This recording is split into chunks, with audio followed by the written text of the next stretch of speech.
This is a Global Skills Podcast, conversations that shape the future of work and learning.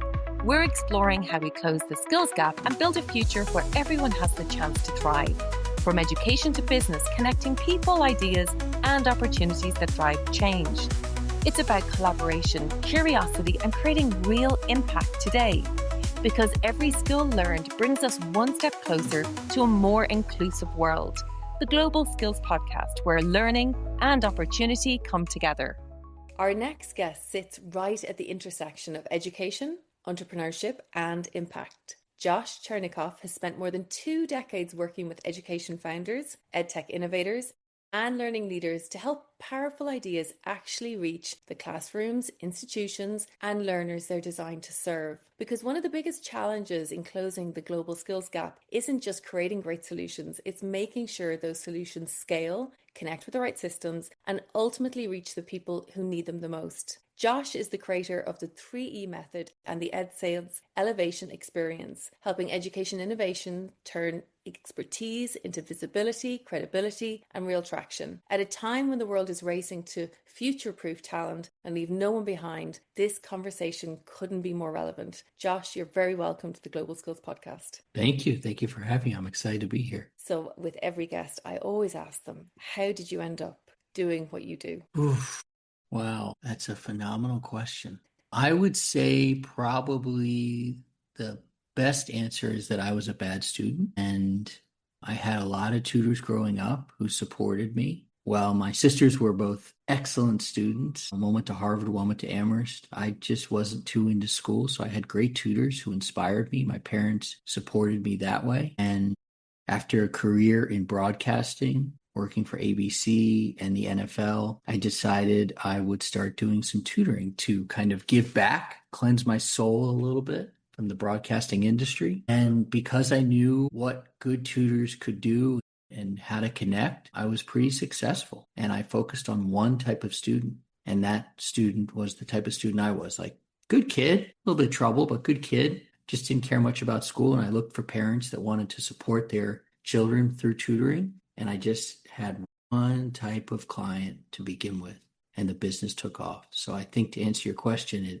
it really is tutoring is the way that I got here, and that it just spiraled out of control into 2 businesses, 3 businesses since then. Find a tutor for me. The tutor, in the sense that I had, and the business that I built, was one-to-one in-home tutoring. I grew up in Washington, D.C., and my tutors were in the Washington, D.C. area. This was pre-pandemic, so there wasn't really online tutoring. In fact, I tried to do online tutoring early on, and our parents were like, no thanks, we'll just have the tutor come again. Okay, but that is how I would define a tutor, at least in the sense of what I experienced and what I brought to the market. And we focused on K to 12, but mainly reading, math, and Spanish were our top 3 subjects. What's really interesting, speaking to some secondary educators of late, they are trying to predict where teaching is going, and how they've been looking at it is that the role of AI will start to take more of the teaching role, and teachers will start to evolve and take more of the tutor coaching role. And that's where the human element will play a big part in holding the hand of the different type of students. What are your thoughts about that? I'm sure you're talking to incredibly smart people about this. All I can tell you is that I am experiencing it myself with my own cohorts. We have a phenomenal course that was written by a member of my team that's supported by what we call playbooks. So for the visual learner, we've got playbooks. For the auditory learner, we've got what we call audio essentials. We've got the written word, and we have 12 modules for the EdSales Elevation Experience, the 3E method. And I have clients who are very diligent, and they go through that work about 2 hours a week over our 12-week course. And that's magic. Another type of magic happens when we get together on Thursdays for an hour and a half. And they are able to ask questions. They're able to support each other. They have a shoulder to cry on. They have somebody to give them a high five. So I really believe we are playing that out right before our eyes inside of my community in the EdSales Elevation Experience. So I know it works, at least in this realm. And what is your sense of the educational market today? With so many moving parts, do you think EdTech suppliers, educational suppliers, are paying a pivotal role as the world of work and learning evolves? Or what is your thought about the role that they could be playing? I think they're absolutely playing a pivotal role, and it's a competitive market too. And I'm lucky enough to get to work with companies. I always say that they're in the education space because my two companies were tutoring and aftercare. So we weren't EdTech per se. In fact, we had no technology, which some investors weren't happy about. But I think the companies who are playing a role in a competitive market, who are really demonstrating the transformation that they can provide for their clients, pre-K to gray, are the ones that are going to make it pretty far. AI has to be a part of what your offering is, yes, but it's not a differentiator anymore. So we're kind of back to what's the transformation that you provide for your perfect client that takes them from confusion to clarity in the biggest challenge that they're facing.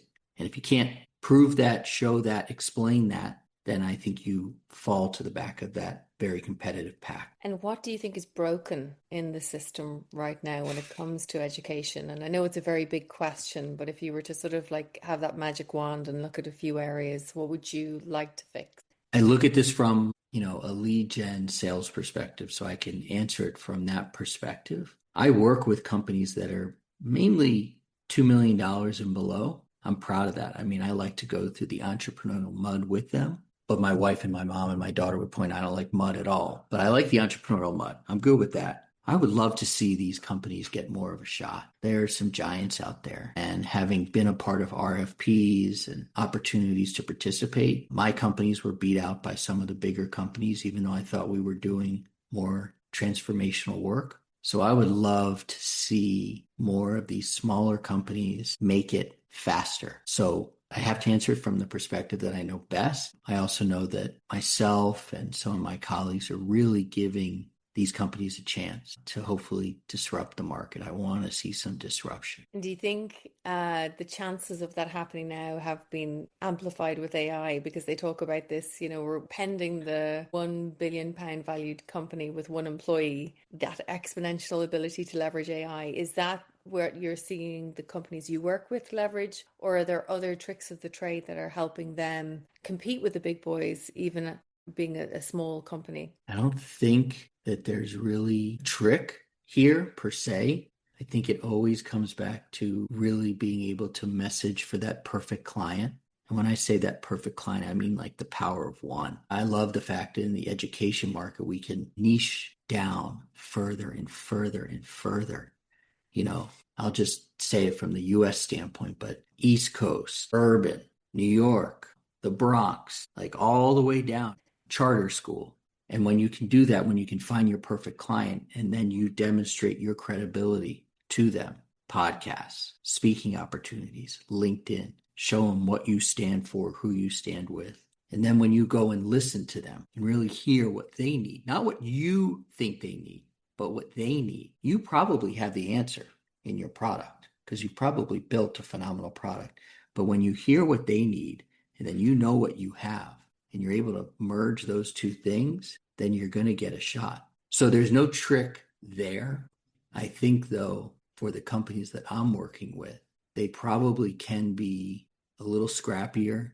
I think they can rise to the top a little faster now because of AI. And so for that, I'm all for it because I really, as I said, I want them to get a shot, a true shot. Is it because you're coming from an entrepreneurial background that makes you want to get behind these underdog is the wrong word, we'll say future gems? Is it because it's the path that you've come on? Because I would imagine you referenced your family earlier on. They'd probably say, go for the bigger ticket. Life's easier. Yeah. It's funny. I had a conversation yesterday with a client who went through the Ed Sales Elevation experience, and now he's really close to getting acquired. His company is close to getting acquired. And I'm happy for him. And I was walking down the street here in Washington, D.C., and we were just talking. I was heading to a meeting. And I said, Eric, you know me. Like I am glass half full, if not more, if not more. But I've had two companies acquired. And I said, Eric, have you ever been sued, man? He's like, not really. I was like, well, I have.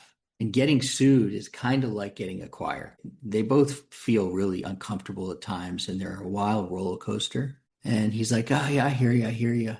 And I said, what are you going to do when the business sells? He's like, I don't know, man. He's like, it's my whole identity. When I tell people I have this business, I started it and we've had this growth, and that's what I talk about. He's like, otherwise I'm just going to be kind of a corporate thing. So Vanessa, I mean, you're totally right. Obviously, I love working with entrepreneurs. I love the entrepreneurial spirit. So yeah, I do see them as the underdog, and I do see them as opportunities though for school districts. In addition to the $2 million and below, I'm also a big fan of the small school districts. Like we've got some great school districts we work with who have, 10 to 15 schools. Maybe there are 8,000 kids.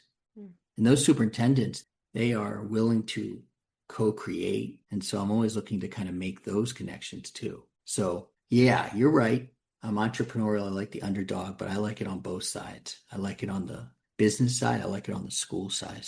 Prepping for today, I thought, I have a proper podcast veteran coming on today. I need to really, know my stuff. And I always say to guests, I don't have set questions, but I think what stood out to me looking at your profile online, and we'll make your contacts available below the episode today if anyone wants to reach out, was that you've built a really good brand online, not just for your business, but for you. And it's very clear straight away who you are, what you stand for, what mission that you are here to do and deliver on. And I guess my question is not just for EdTech companies, because I know in our audience we've got leaders coming from industry. How important do you think it is as a leader to be out there with your own brand, speaking your own truth, as well as the company that you're representing? In some cases, I can't think of anything that's more important. And in most cases, that work feels unscalable, especially when you get going. The writing of the post, the going to the conferences, the going on the podcast. But it's not completely unscalable, because once you hit a rhythm and once you have that credibility,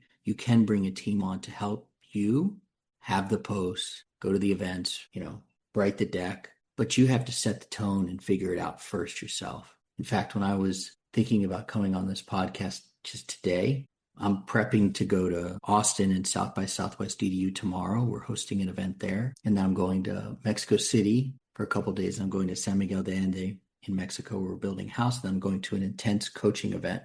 So I'll be on the road for like 12 days. So as I prepare for that, I'm surrounded by my backpacks. I've got my suitcase over there. And for those who are watching, like, I got a hat on, I got a t-shirt on. And I was like, this is just kind of where you're catching me right now. And so I think it's important to really be yourself, and of course also allow others to be themselves. And if you don't mesh with somebody, that's cool. Find the person that you do in terms of working with them. But I've been surprised, to tell you the truth, at the reaction that I've gotten on LinkedIn, the reaction I got to a Facebook post that I wrote a couple weeks back, that it was about my father who died in June, and it was about a sports page, like the Washington Post sports page. He always gave me the sports page like every morning, or I kind of took it from him. And I got the sports page on June the 5th, and there was an article about the Washington Nationals, our baseball team, and it talked about this idea of barrel to ball, which in the baseball terms is like basically just swing the bat, just put the ball in play,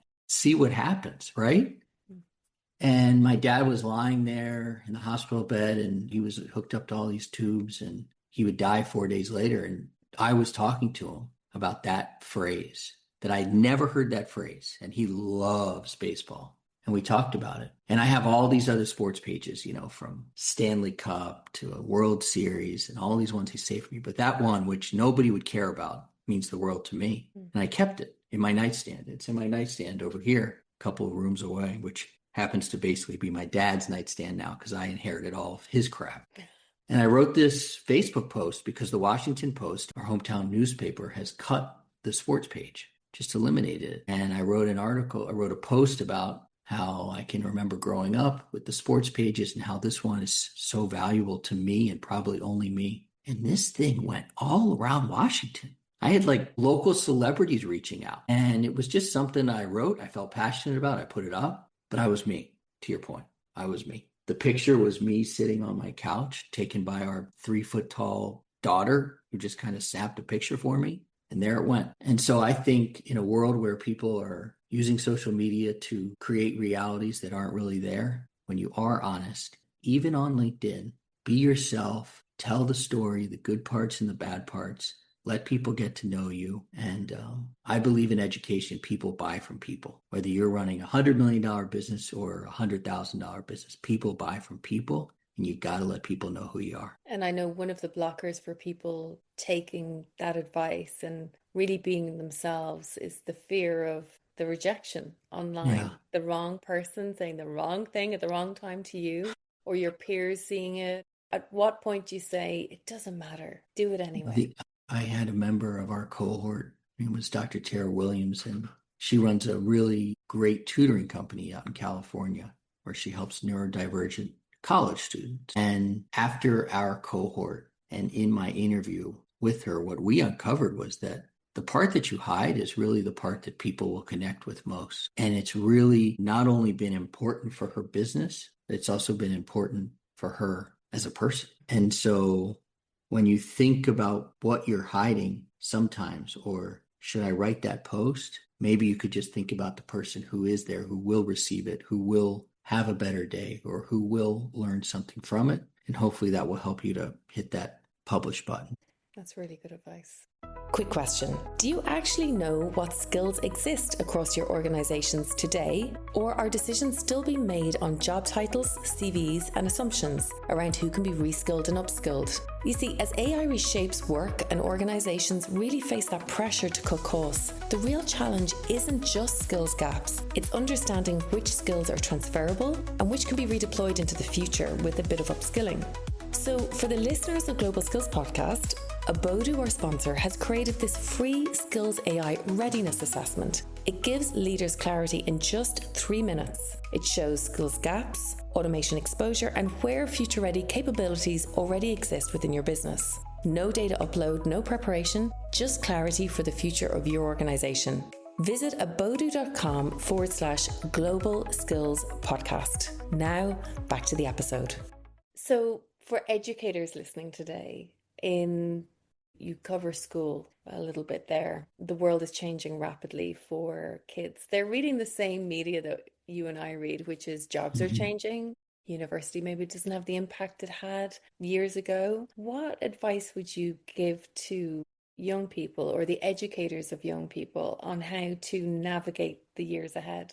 I could never tell, because I'm not a pure educator, so I don't know I would tell the educators, but I can tell you what I tell our 11-year-old, which is firm believer in 10,000 hours to master something. I'm probably getting close. Maybe I'm halfway, 3/4 of the way with 10,000 hours with this business. I really believe I'm starting to swim with the current here, can feel it. And so what we tell her and truly believe is that education is changing. And it is our hope that she will go to school in Europe.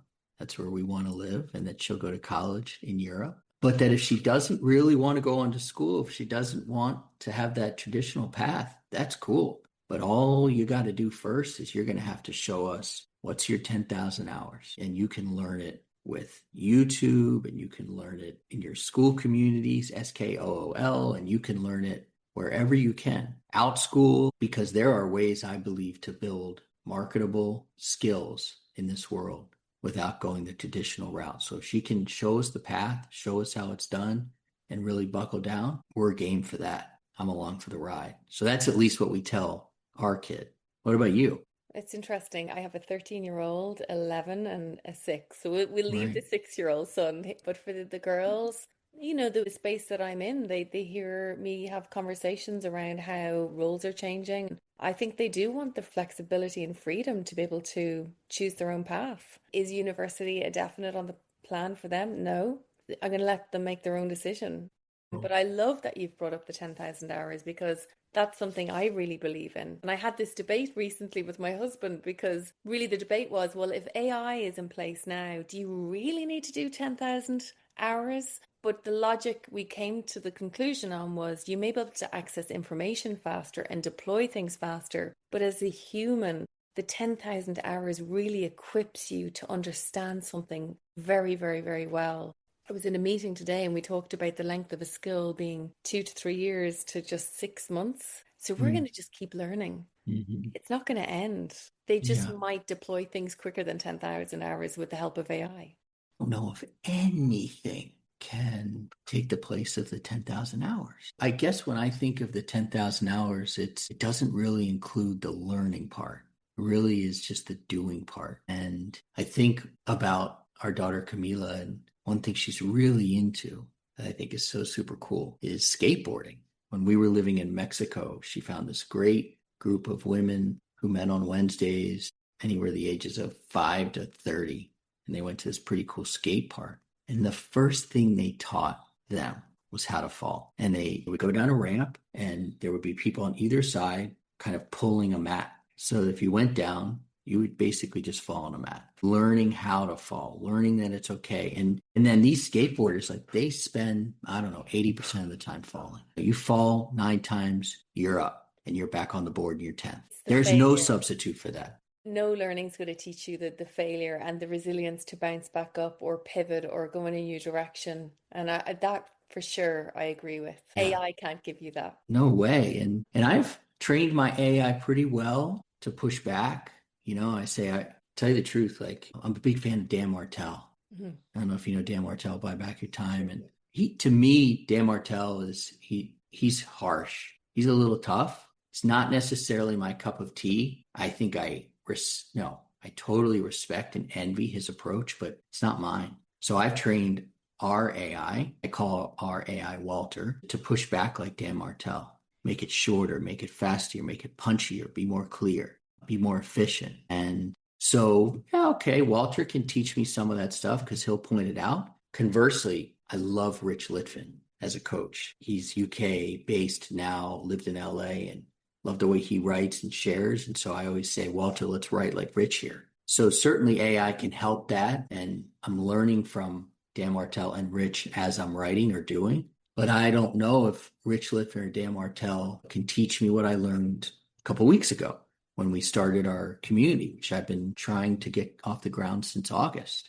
We set it up. We were going to use High Level for the community. I love High Level as a CRM. Let's use it for the community. We rolled this thing out. Nothing. Not one person signed up. For how long? A week. That's a long time. A week to get one person. Like one of my closest people, like nobody. And my coach came to me, Andrew, and he's like, I'm happy to give you some help on this if you're ready for it. Dude, I'm ready. So, we had the right messaging. We had the right marketing, communities work. One of the challenges was we were using the wrong platform. And we switched over to school to host, and there we go. And I think people understood that we were running a school community. So like 10, 11 days later, we got almost 120 people who were in the community. Again, I had that conversation with AI, but I had to go through that first attempt in learning myself to get to this place. I don't think AI can teach me that. I know some of the listeners will be going, not yet. Not yet. For your community, because I think it sounds amazing. I only heard about it just before the podcast. For any educators listening, can they join? And maybe you could share a little bit about what they get by joining. Yeah, absolutely. Love to have them. It's totally free. It's called the Entourage. I'm big into Ed Sales Elevation Experience, the Ed Sales Entourage. Totally free on school. And I'm sure we can give the information out. Well, first of all, my mom didn't even join when I tried it through High Level. And I can tell you that my mom is not in this community either. It is 120-ish people who are in the education space, truly in the education space every single day. We've got a free classroom where you can learn about things that we believe in, like how do you get your perfect client?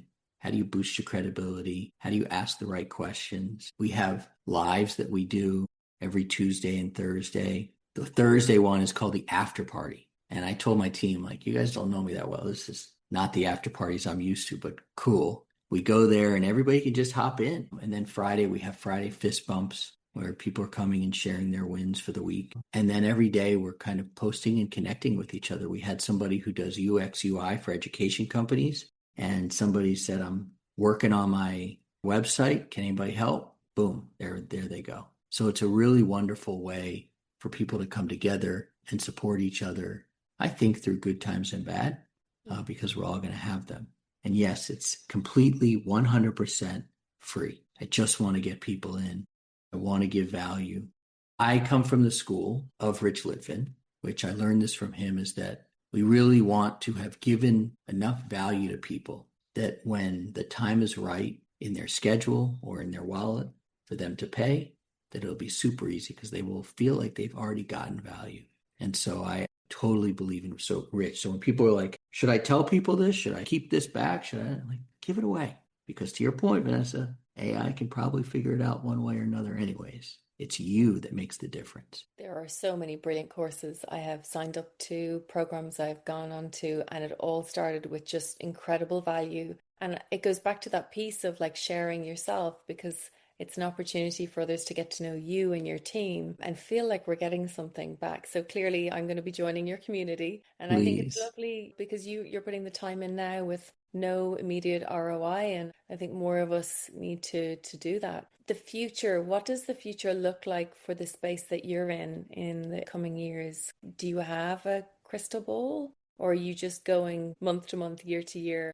I do not have a crystal ball. In fact, I'm surrounded by stuff I've got to pack, like Cliff Bars and sunglasses. But I do believe that our company has worked on and worked through what we can bring to the world when it comes to AI. I waited for a long time, patiently, for the AI gods to shine down upon me and my team and my company and our community. And when they did, and the gods showed us what we could do, I went with it. And so we're in the process of really creating an AI support for each one of our milestones in our course. And this isn't just like any AI coach. I mean, this coach, well, he's part theory in the best way to sell into education. And he's also part Ted Lasso. So a bit funny. I infused Ted Lasso into our AI. In fact, at first, his name was Ed Lasso. Ted coaches soccer teams. Ed coaches businesses in education. This AI tool that we've created, we've rolled it out now just to about 25 members of our community, and people are saying they're addicted to it. They're having fun. They're engaging. What I know is that when they sit down, they're asking an average of 25 questions. And the way we've written this is that you can't get to an answer until you've answered 15 of our questions, which means you can't move on to the next module. So you have to keep answering and answering and answering to get to that next step. And then we've got some integrations that are going to happen that'll help the companies that we work with in the education space send better emails, write better decks, reach out via LinkedIn, but doing it in a way that we believe is the best way, which is from listening to one particular client. How can you help them? And then putting the clearest, best offer in front of them, and then waiting, and then hoping the time is right and the money is right for them. And so the future for us is leveraging AI. Finally, I was patient, and I'll have more information about that. We're rolling it out slowly, but so far it couldn't have gone better. That's amazing. It really, really is. And I think that enables you to scale and make impact. Yes. We have a closing tradition to the podcast where I ask 2 questions and you can answer both or one. It's your call. Do you have a skill that you used when you were younger that you don't use anymore that you'd like to? And if so, why? And what is that skill? And then the second is, I guess, for those that are finding things hard right now, I usually ask about, if you're unemployed, but what about small company owners that are just finding it tough? What advice would you give them? Yeah. To answer your first question, I'm somehow using the skills that got me through my childhood a lot to communicate, staying positive, being there for people. A lot of those skills, I think, got me through childhood. One of the sayings that got me through my 2 other businesses and this business as well is that fear is a liar. Fear is an incredible liar. And when you think about those thoughts that you have at 3 a.m. that you might not be able to make payroll, or was that decision right? Or is the business going to go this way? You remember that fear is a liar. And the other one, if I can give you 2, is another baseball one. And I have to give you a little bit of the backstory, but it says 1-0 today. And what that means is that, so the Washington Nationals, our hometown baseball team, in 2019, they were 19-36. Their chances of making the playoffs were like less than 1%.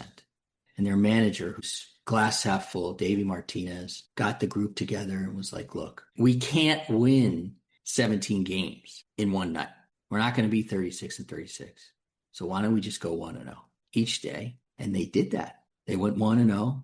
They made it to the playoffs. They were the last team to make it to the playoffs. They made it to the World Series. They won every game in the World Series on the road. And then they won the World Series. They beat teams like the Dodgers on the road in LA.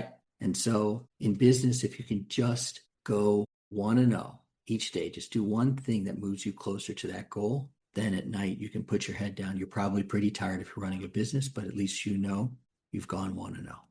Josh, thank you so much. This has been the calmest episode I've had. You have such a beautiful way of delivering messages, and I love the impact that you're making with your business. It is so clear that you found your true calling, and I can't wait to join your community. And I'm very grateful for you making the time to join today. Yeah, I'm really excited to continue to work with you. And I really believe the same thing, is that this is my true calling. So if there's anything I can do to help people in your audience or outside of your audience or whatever, I'm pretty easy to find on LinkedIn. You can email me, jc@joshchernikoff.com, join the entourage, whatever it is, I'll be there for you. So you can go one each day. Thanks.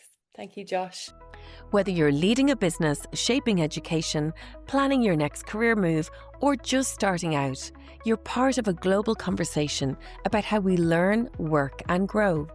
If you've enjoyed this episode, tap subscribe so you never miss the latest insights.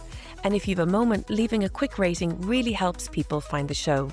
For early access to new episodes, event invitations, and the chance to connect with others driving real change, join the community at globalskillspodcast.com. The future of skills belongs to all of us.